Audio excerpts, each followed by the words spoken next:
بسم اللہ الرحمن الرحیم۔ سلطان روم جو عیسائی تھا ہر سال ہارون الرشید کو کچھ مال بھیجا کرتا تھا۔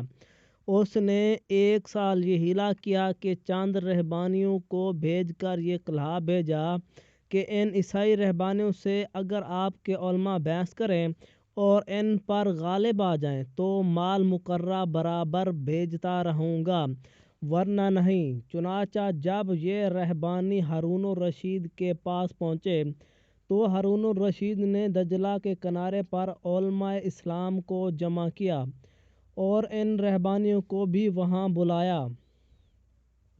اتنے میں حضرت امام شافعی رحمۃ اللہ علیہ بھی تشریف لے آئے اور ہارون الرشید نے آپ سے التجا کی کہ آپ ان عالم رہبانیوں سے آپ بحث کریں۔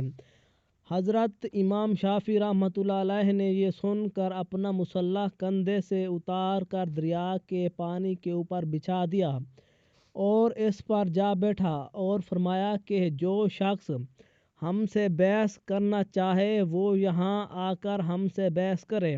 رہبانیوں نے جب یہ حال دیکھا تو سب کے سب مسلمان ہو گئے۔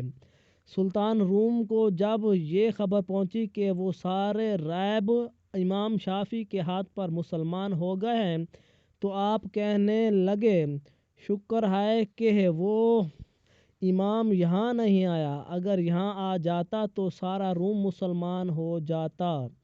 سبق: اللہ والوں کی بہت بڑی شان ہوتی ہے اور عناصر اربعہ بھی ان کے ماتحت ہوتے ہیں، اور ان کے فیض و برکات کی پریشان ہے کہ ان کی عظمت و شان کو دیکھ کر کئی لوگ مسلمان ہو جاتے ہیں۔